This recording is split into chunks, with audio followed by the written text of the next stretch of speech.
بسم الله الرحمن الرحيم نحمده ونصلي ونسلم على رسوله الكريم أما بعد فأعوذ بالله من الشيطان الرجيم بسم الله الرحمن الرحيم إنا أنزلناه في ليلة القدر وما أدراك ما ليلة القدر ليلة القدر خير من 1000 شهر تنزل الملائكة والروح فيها بإذن ربهم من كل أمر سلام هي حتى مطلع الفجر صدق الله العظيم۔ محترم دوستو، بھائیو، بزرگوں، آج کی رات 27ویں رات ہے، 27ویں شب ہے۔ اس شب کو عام طور پر لوگ شب قدر کے نام سے یاد کرتے ہیں، اگرچہ کہ شب قدر کے متعلق جو قرآن پاک کی صورت اور آیات ہیں اور احادیث میں شب قدر کے متعلق جو کچھ ارشادات نبویہ ہیں،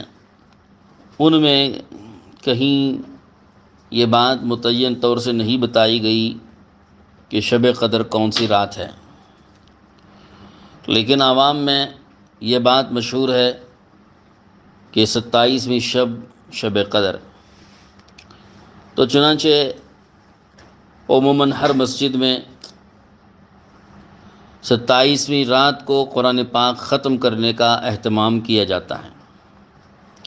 مساجد میں بھی یہی معمول ہے، اور گھروں کے اندر بھی جب قرآن پاک ختم کیا جاتا ہے تو وہاں بھی عموماً 27ویں شب کو قرآن پاک ختم کرنے کا ایک معمول لوگوں نے بنا رکھا ہے، اور یہ معمول قدیم زمانے سے بھی چلا آ رہا ہے۔ اسلاف میں، اکابر میں بھی یہ معمول دیکھا گیا ہے۔ سلف صالحین میں، قدیم زمانے کے سلف میں بھی اس کا معمول پایا جاتا ہے۔ صحابہ کرام کے زمانے میں بھی ممکن ہے کہ یہ معمول ان کے درمیان میں بھی رہا ہو۔ بہرحال 27ویں رات کو شب قدر کہا جائے یا قرآن پاک کے ختم کا دن کہا جائے، بہرحال یہ ایک فضیلت والی رات ہے، اس لیے کہ 5 راتوں میں سے ایک رات ہے۔ حضور اکرم صلی اللہ علیہ وسلم نے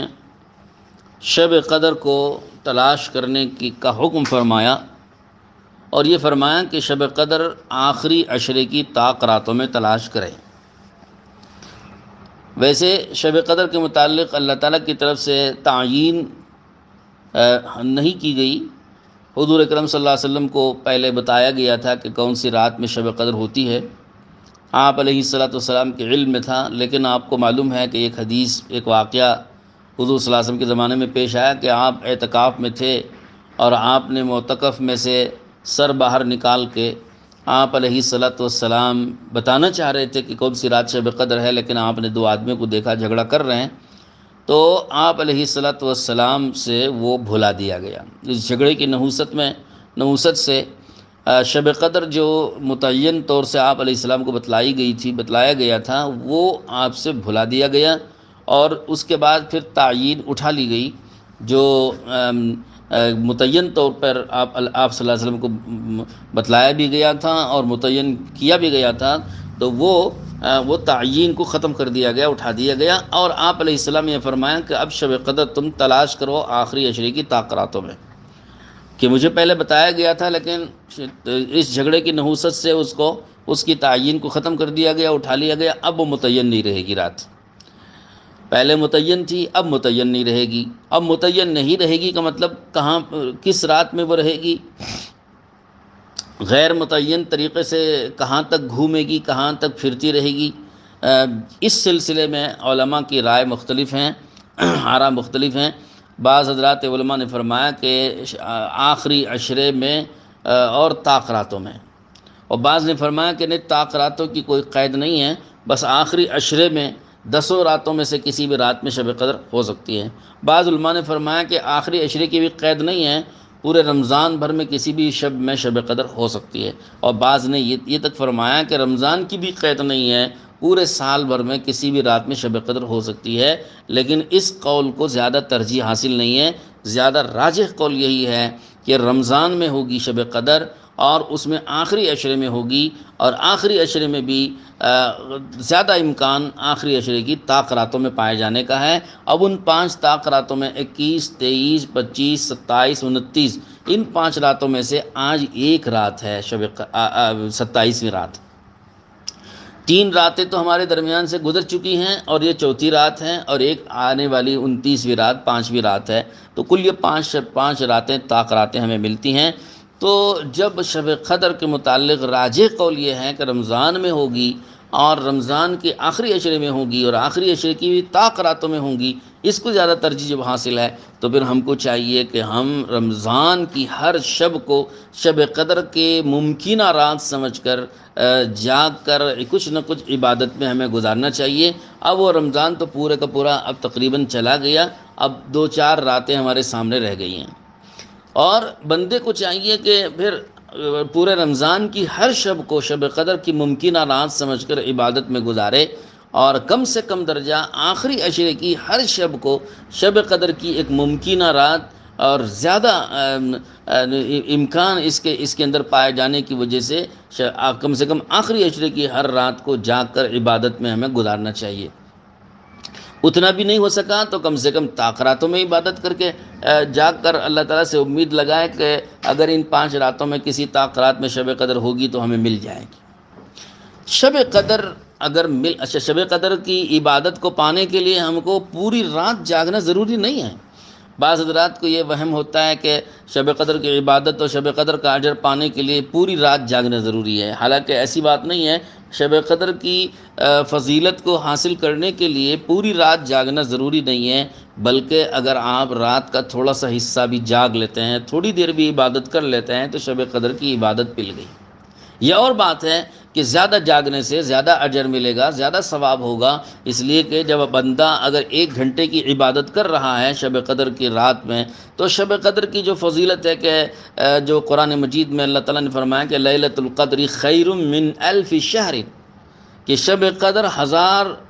مہینوں سے افضل ہے۔ اب 1000 مہینے کا مطلب سال کے تو 12 مہینے ہوتے ہیں، 1000 مہینے تقریباً 82 سال 4 ماہ کے برابر ہوتے ہیں، 83 سال 4 مہینہ۔ اب ایک آدمی کی پوری زندگی بھی 83 سال نہیں ہوتی ہے، لیکن شب قدر کی عبادت کرنے سے 83 سال 4 مہینہ عبادت کرنے کا ثواب مل گیا اس کو۔ اب 83 سال 4 مہینے کی عبادت کا ثواب لکھا جا رہا ہے، تو وہ ثواب کتنا ہے؟ تو وہاں آدمی نے اگر ایک گھنٹے کی عبادت کی ہے تو 83 سال 4 مہینہ 1 گھنٹہ عبادت کرنے کا ثواب ملا، اور اگر اس نے 4 گھنٹے عبادت کی ہے تو 83 سال 4 مہینے 4 گھنٹے عبادت کرنے کا ثواب ملا۔ اب ایک آدمی نے پوری رات عبادت کی ہے تو 83 سال 4 ماہ پوری شب عبادت کرنے کا ثواب مل گیا۔ تو اس طرح ممکن ہے ثواب حسب اس کی مجاہدہ، حسب قربانی، حسب عبادت، اور اس کی حسب استطاعت، اور اس کی حسب محنت، اس کا ثواب بڑھ جاتا ہوں۔ 83 سال 4 مہینے مسلسل عبادت کا بھی ثواب لکھا جا سکتا ہے، اور 83 سال 4 مہینے اس کی عبادت کے بقدر ثواب لکھا جا سکتا ہے۔ دونوں امکانات اس کے موجود ہیں۔ بہرحال 83 سال 4 مہینے کی عبادت کا ثواب کوئی معمولی ثواب نہیں ہے، یہ تو بہت بڑا ثواب ہے۔ آدمی پوری زندگی عبادت میں تو ہرگز نہیں گزار سکتا ہے۔ پورے اگر 60 سال کی عمر مل رہی ہے، اس میں سے 15 سال تو اس کے بچپن کے نکل گئے، 45 سال اس کے بچے ہیں۔ اب ان 45 سالوں میں کھانے پینے اور دیگر تمام کاموں سے وقت نکال کے 24 گھنٹے میں اگر آدمی نے روزانہ 2 گھنٹے فرض نمازوں کے لیے، سنتوں کے لیے، نفلوں کے لیے اگر فارغ کیا ہو، تو 24 گھنٹے میں سے 2 گھنٹے، تو اگر آپ 24 گھنٹے میں سے 2 گھنٹے کتنا فیصد ہوا؟ تو 2 گھنٹے تو اس کے 10% بھی نہیں ہیں، تو 10%، 45 سال میں 10% اس نے عبادت کی ہے، اور بس زیادہ سے زیادہ اتنا ہی ہوا ہے، اور باقی 90% اس نے عبادت نہیں کی، 45 سال اس نے ایسے گزارے ہیں۔ تو آدمی روزانہ عبادت کے ذریعے سے اہتمام سے عبادات میں جو گزارتا ہے اس میں بھی زیادہ سے زیادہ 10% اس کی عبادت میں شمار ہوئی، 90% تو عبادت پھر بھی نہیں شمار ہوئی اس کی پوری زندگی میں، لیکن ایک شب قدر میں عبادت سے اس کو پورے 83 سال 4 مہینہ عبادت کا ثواب مکمل لکھا جا رہا ہے، تو یہ کتنا بڑا ثواب ہے۔ اور پھر اگر ایک سال میں اس کو شب قدر ملی تو اتنا ثواب ہوا، اور اگر ہر سال شب قدر ملتی جائے، یعنی 10 سال مان لیجئے کہ اگر شب قدر کا اجر، شب قدر کی عبادت اگر میسر ہوئی تو 10 سال میں مسلسل 83 سال 4 مہینے کی عبادت کا ثواب اس کو 10 سال لکھا جائے گا، تو آپ 10 سے اس کو ملٹیپلائی کریں، 10 سے اس کو آپ ضرب دیجئے تو کتنے سال ہو گئے؟ تو 850 سال، 900 سال، تقریباً 1000 سال کے برابر کا اجر اس کو مل رہا ہے 10 سال تک شب قدر کی عبادت حاصل ہونے سے اور مل جانے سے۔ تو یہ بہت معمولی نہیں ہے، بہت بڑی عبادت ہے۔ حضور اکرم صلی اللہ تعالیٰ علیہ وسلم کی امت کو خاص طور پر یہ شب دی گئی ہے اور یہ عبادت دی گئی ہے۔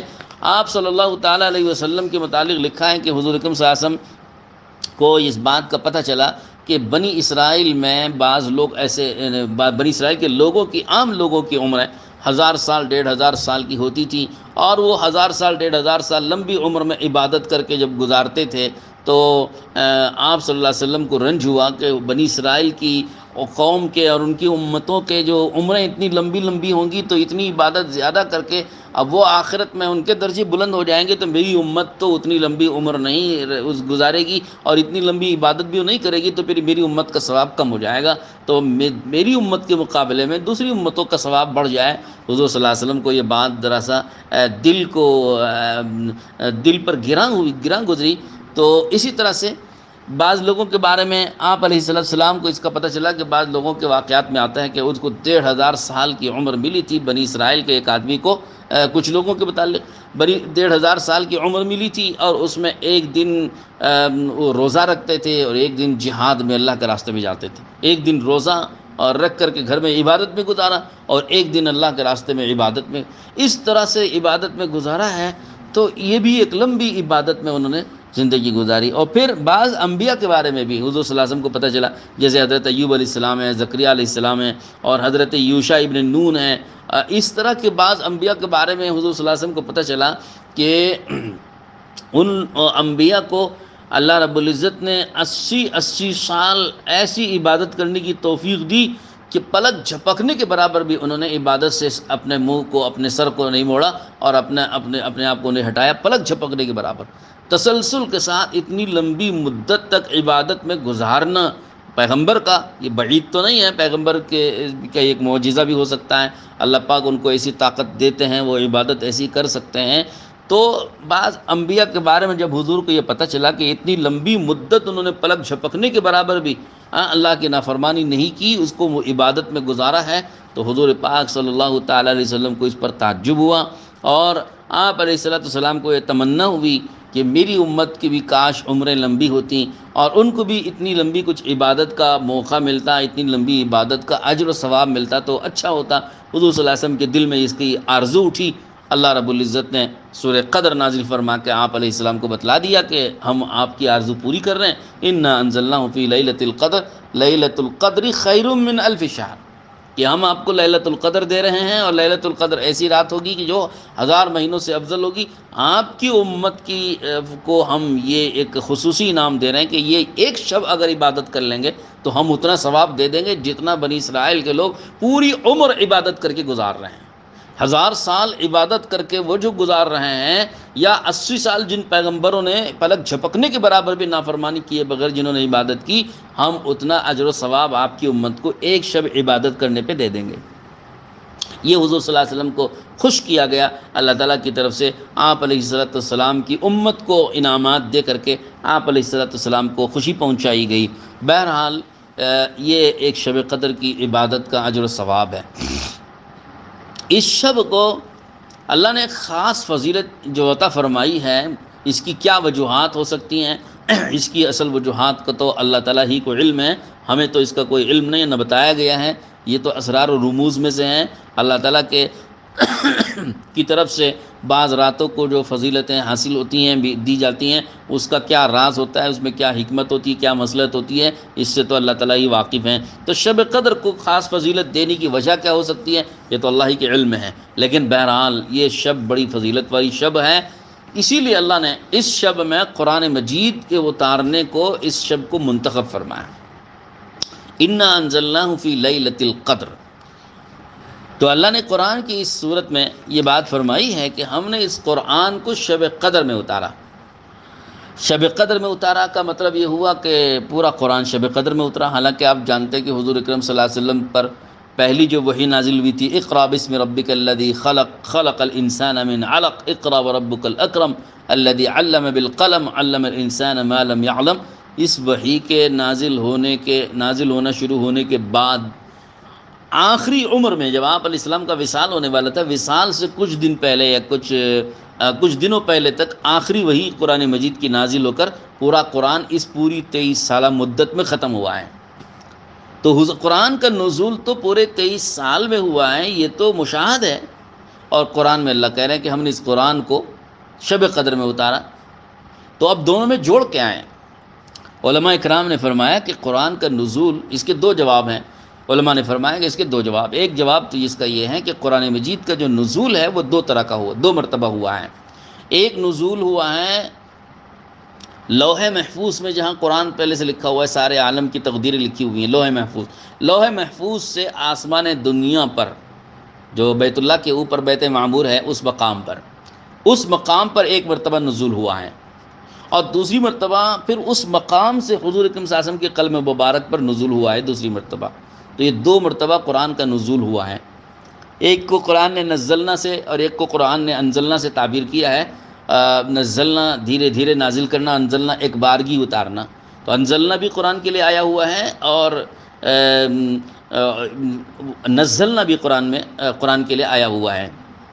انا انزلناہ فی لیلۃ القدر، دیکھیے یہاں پر انزلنا کا لفظ استعمال ہوا ہے، اس کا مطلب یہ کہ ایک بارگی ہم نے قرآن کو اتارا لیلۃ القدر میں۔ اس کے بارے میں علماء کہتے ہیں کہ لوح محفوظ سے آسمان دنیا پر ایک بارگی پورا قرآن اللہ نے اتارا شب قدر میں۔ تو پہلا نزول جو ہوا وہ شب قدر میں ہوا ہے، اور اس کے بعد جو نزول آسمان دنیا سے حضور کے قلب مبارک پر دھیرے دھیرے تھوڑا تھوڑا کر کے ہوا ہے، اس کے لیے نزلنا کا لفظ قرآن میں اللہ پاک نے استعمال فرمایا ہے، اور وہ 23 سال میں ہوا ہے۔ تو یہ دو نزول ہیں قرآن کے۔ دوسرے نزول کے بارے میں بھی علماء نے لکھا ہے کہ دوسرے نزول کی بھی جو ابتدا ہوئی ہے، پہلی وحی جو ہوئی ہے وہ بھی شب قدر سے ہوئی ہے۔ پورا قرآن مجید ایک بارگی جو نازل ہوا، پہلا نزول جو ہوا وہ بھی پورے کا پورا قرآن کا نزول ایک بارگی شب قدر میں ہوا۔ دوسرا نزول جو آسمان دنیا سے حضور کے قلب مبارک پر 23 سال میں ہوا، اس کی شروعات بھی شب قدر سے ہوئی۔ تو لہذا اس حیثیت سے انا انزلناہ فی لیلۃ القدر کا کہ دونوں مطلب صحیح ہو جاتے ہیں، کہ دونوں اعتبار سے درست ہو جاتا ہے کہ ایک بارگی نزول بھی ہم نے شب قدر میں کیا ہے، اور مسلسل جو کئی دفعہ کر کے جو قرآن کا ہم نے نزول کیا تھا، اس کے نزول کی ابتدا بھی ہم نے شب قدر سے کی ہے۔ تو شب قدر اتنی مبارک رات ہے کہ اس رات کو اللہ نے قرآن کے نزول کے لیے منتخب فرمایا۔ اب اس شب کی وہ کیا خصوصیت ہے اور اس کی کیا وجہ ہے اللہ کے ہاں، یہ تو اللہ ہی بہتر جانتے ہیں، لیکن جس شب کو قرآن کے نزول کے لیے منتخب کیا گیا ہو، اور جس شب کی ایک رات کی عبادت کو اتنا بڑھا کر اس کا ثواب مقرر کیا گیا ہو، وہ رات یقیناً اللہ کے نزدیک کوئی عظمت والی رات ہے، کوئی بہت قابل قدر رات ہے۔ اسی لیے فرمایا گیا کہ تنزل الملائکۃ والروح فیہا باذن ربہم من کل امر، کہ اس رات میں فرشتے نازل ہوتے ہیں، روح الامین بھی نازل ہوتے ہیں، جبرائیل امین علیہ السلام، اور والملائکہ، اور سارے ملائکہ اور دیگر فرشتے بھی نازل ہوتے ہیں آپ علیہ السلام کے ساتھ، بڑی تعداد میں فرشتے اترتے ہیں۔ تو فرشتوں کا نزول بہت خاص طور پر، حالانکہ جبرائیل کا نزول کوئی صرف شب قدر میں ہوتا اور کسی دن نہ ہوتا، ایسا نہیں ہے۔ حضرت جبرائیل کا نزول تو اللہ کے حکم سے پتہ نہیں سال میں کتنی مرتبہ ہوتا ہی رہتا ہے، انبیاء کے زمانے میں تو بار بار ہوتا تھا، نبیوں کے بعد بھی مختلف مقاصد کے لیے ان بڑے بڑے فرشتوں کا، جبرائیل ہے، میکائیل ہیں، اسرافیل اور اسرائیل ہیں، ان حضرات کا نزول تو وقتاً فوقتاً اللہ پاک کسی نہ کسی مقصد سے کراتے رہتے ہیں، کوئی نہ کوئی کام ان کے سپرد رہتا ہے، وہ آتے رہتے ہیں۔ اس رات میں بطور خاص نازل ہونا ایک خاص شان کے ساتھ ہو سکتا ہے، ایک اس رات کی عظمت کو بتانے کے لیے کہ اس میں جبرائیل امین بھی آتے ہیں اور ان کے ساتھ ہزاروں فرشتے بھی خاص طور پر اس میں نازل ہوتے ہیں، اور اس رات میں جو بھی کھڑا ہو، بیٹھا ہو اور عبادت میں لگا ہوا ہو، اللہ تعالیٰ کو یاد کر رہا ہو، ذکر میں لگا ہوا ہو، دعا میں لگا ہوا ہو، نماز میں لگا ہوا ہو، تو اب وہ فرشتے ان سے مصافحہ کرتے ہیں، انہیں سلام بھی کرتے ہیں اور ان سے ملتے بھی ہیں اور ان سے معانقہ بھی کرتے ہیں۔ تو یہ سب فرشتوں کا نزول ہونا اور فرشتوں کا انسانوں سے، عبادت کرنے والوں سے بطور خاص ملنا، مصافحہ کرنا، یہ در حقیقت فرشتوں کا انسان عبادت گزار انسانوں سے اپنے محبت کا اظہار ہے، اور ان کی دعاؤں پر آمین کہنا بھی در حقیقت اسی وجہ سے ہوگا کہ ان کی دعا کی اللہ کے ہاں کوئی قیمت ہے اور یہ دعائیں ان کی مستجاب ہوتی ہیں، اسی لیے فرشتے ان دعاؤں پر آمین بھی کہتے ہیں، اور ان کی دعاؤں کی اللہ کے اہمیت ہونے کی وجہ سے فرشتے دعاؤں میں حاضر ہوتے ہیں۔ تو غرض شب قدر میں عبادت کرنا اور رات کو جاگنا، اللہ تعالیٰ سے دعائیں مانگنا، یہ بہت سعادت کی بات ہے۔